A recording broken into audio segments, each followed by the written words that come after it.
రాజులు పోయారు, రాజ్యాలు పోయాయి. అయినా రాజులు నిర్మించిన కట్టడాలు ఇప్పటికీ మనల్ని ఆకర్షిస్తుంటాయి. శిథిలావస్థకు చేరుకున్న Rajapeta కోటపై V6 X minutes.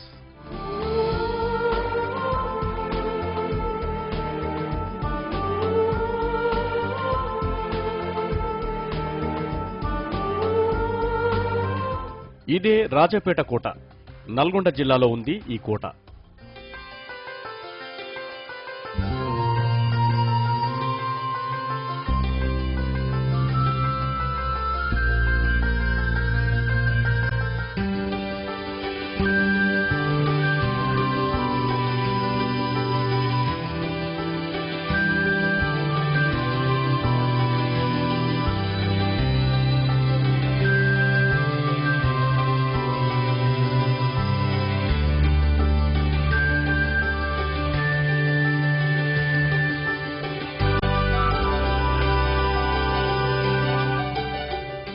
Rajapeta కోట దృశ్యాలు చూస్తుంటే ఎవరికైనా చైనా చుట్టూ కట్టిన ప్రహరీ గోడ గుర్తుకు వస్తుంది.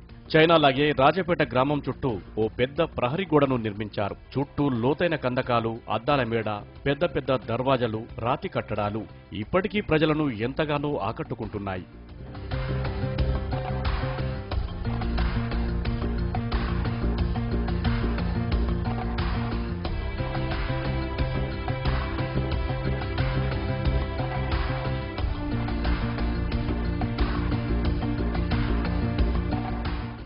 రాజపేట కోటకు ఘనమైన చరిత్ర ఉంది. క్రీస్తు శకం 1775లో కోట నిర్మాణం చేపట్టినట్లు చరిత్రకారులు చెబుతున్నారు. కోట చుట్టూ శత్రు దుర్భేద్యమైన బురుజు నిర్మించారు అప్పటి రాజు. అంతేకాదు శత్రువుల దాడుల నుంచి కాపాడుకోవడానికి కోట లోపలి భాగం నుంచి సొరంగ మార్గాన్ని గోల్కొండ కోట వరకు ఏర్పాటు చేసుకున్నట్లు చరిత్ర చెబుతోంది. ఆ గోడ వెంట గోపాల చెరువు నుంచి నీటిని కందకాలకు రప్పించి రక్షణగా మొసళ్లను పెంచేవారన్నారు స్థానికులు. సైనికుల కోసం ఏర్పాటు చేసిన శిక్షణ స్థలం, రాజవంశీయులు విహరించడానికి ఉద్దేశించిన విశాల స్థలం ఇప్పటికీ అలాగే దర్శనమిస్తుంటాయి.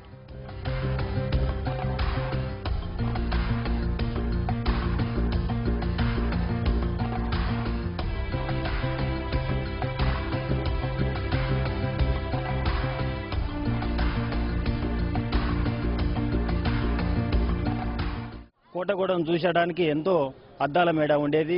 కొలను ఈ అద్దాల మేడ ముందు అంతఃపురం ముందు మంచి స్నానానికి సంబంధించిన అది ఉండేది. మంచి ఒక రకంగా రింగుల మీద పోయినట్టు అది బిల్డింగ్ ఎక్కినా కానీ, భవనం ఎక్కినా కానీ ఎంతో బాగా అద్దాల మేడను ఎక్కితే ఎంతో అదృశ్యంగా ఎంతో చాలా బాగా ఉండేది. కానీ పాలకులు దీన్ని పట్టించుకున్న పాపం లేదు. ముఖ్యంగా పురావస్తు శాఖ వారు ఎన్నో ఎక్కడెక్కడనో చేస్తారు, కానీ గతంలో ఒకసారి వచ్చిర్రంట, ఎలాంటిది అభివృద్ధికి నోచుకోలేదు. రాజకోటలో ఖైదీల కారాగారం అద్దాల మేడపైకి వెళ్లేందుకు చార్మినార్ను పోలినట్లుగా గుండ్రటి మెట్లతో పాటు పురాతన డిజైన్లు దర్శనమిస్తుంటాయి. సంస్థాన్ రాజుల కాలంలో రాజపేట చుట్టుపక్కల పెద్ద పట్టణంగా ఉండేది. అయితే కోట ఆనవాళ్లు కనుమరుగయ్యే పరిస్థితి నెలకొందని ఆవేదన వ్యక్తం చేశారు స్థానికులు. అప్పట్లో గ్రామానికి 4 దర్వాజాలు ఉండేవి. శత్రువులు అడుగు పెట్టాలంటే 4 దర్వాజాలు దాటి రావాల్సి ఉంటుంది. దీంతో రాజపేట కోట గ్రామంపై దాడి చేయడానికి ఎవరూ వచ్చేవారు కాదంటున్నారు ఊరి పెద్దలు. అద్దాల మేడలు, ఈత కొలనులు, సైనికులు పెరేడ్ చేసే విశాలమైన స్థలం ఇప్పుడు ఆనవాళ్లు కోల్పోతున్నాయి. ఈ పురాతన కట్టడాలను పురావస్తు శాఖ పట్టించుకోవాలని కోరుతున్నారు రాజపేట వాసులు.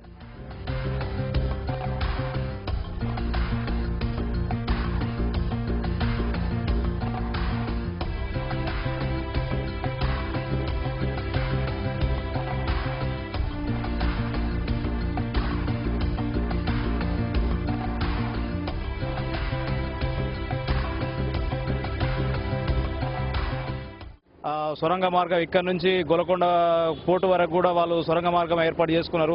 మంచిగా దీని పర్యాటక కేంద్రంగా ఏర్పాటు చేయాలని చెప్పేసి మేము గ్రామస్తులం కోరుకుంటున్నాము.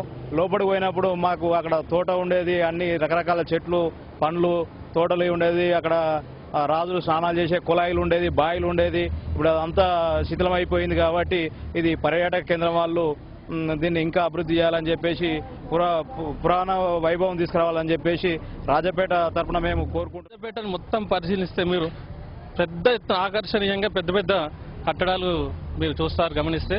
మరి రాజపేటలో రాజులు నివసించడానికి పెద్ద గడికోట ఉండేది. మరి ఆ గడికోట ఇప్పుడు పూర్తిగా శిథిలావస్థకు వచ్చింది. దాన్ని పట్టించుకునేటువంటి నాదుడు కరువయ్యారు. మీరు ప్రభుత్వం దాని వెంటనే ఆ శిథిలావస్థలో ఉన్నటువంటి కోటను పట్టించుకొని మరి దాన్ని పర్యాటక కేంద్రంగా చేస్తే మరి ఎందరో పర్యాటకులు అక్కడికి వస్తారని మేము కోరుతున్నాం.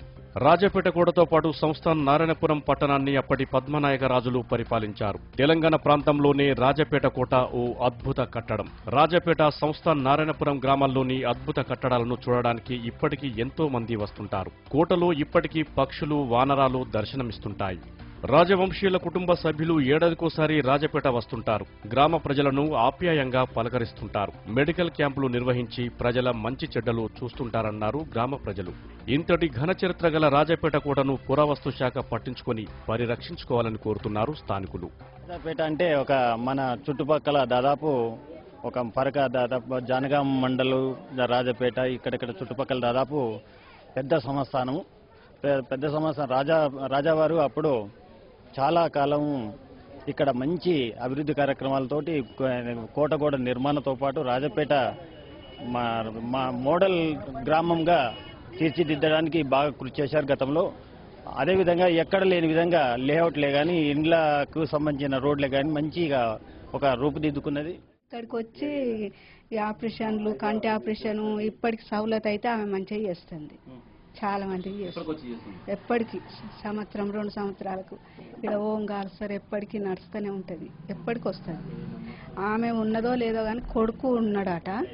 కొడుకు అయితే ఎప్పటికి వస్తాడు, పోతాడు. రాజపేట కోట చుట్టుపక్కల ప్రాంతాల్లో ఎన్నో సినిమా షూటింగ్లు జరిగాయి. పోసాని కృష్ణమురళి ఆపరేషన్ దుర్యోధన, జై తెలంగాణతో పాటు అనేక టెలిఫిలింలు కూడా ఇక్కడ షూటింగ్లు జరుపుకున్నాయి. ఇంతటి చారిత్రక కట్టడం కనుమరుగు కాకుండా ప్రభుత్వం చర్యలు చేపట్టాలని కోరుతున్నారు రాజపేట ప్రజలు. రాజపేట కోటకు పూర్వ వైభవం తీసుకురావాలని కోరుతున్నారు. పురావస్తు శాఖ ఈ విషయంలో చొరవ చూపాలని కోరుతున్నారు. రాజపేట కోట విషయంలో ప్రభుత్వం తక్షణమే స్పందించాలి. లేదంటే ఇలాంటి కట్టడాల గురించి పుస్తకాల్లోనే చదువుకునే దుస్థితి తలెత్తుతుంది. చైనా దేశాన్ని తలపించేటట్టు చుట్టూ ప్రహారీ గోడ. ఇది రాజాపేట సంస్థాన్ రారాజులు చేపట్టిన ఆధునిక చరిత్ర కలిగిన కోట. అద్దాల మేడలు, సైనికులు కవాతు చేసేటట్లు విశాలమైన స్థలాలు, అద్భుతమైన కట్టడాలు. ఇంతటి చరిత్ర కలిగిన ఈ రాజాపేట కోట ఇప్పుడు ప్రస్తుతం శిథిలావస్థకు చేరుకుంటుంది. ఇప్పటికైనా ప్రభుత్వం, పురావస్తు శాఖ దీన్ని పట్టించుకొని శిథిలావస్థకు చేరుకున్న ఈ కోట నేలమట్టం కాకుండా, పూర్తిగా నేలమట్టం కాకుండా చూడాలని, ఓ పర్యాటక కేంద్రంగా తీర్చిదిద్దాలని స్థానిక ప్రజలు కోరుకుంటున్నారు. కెమెరామెన్ కృష్ణతో శేఖర్, V6 రాజపేట.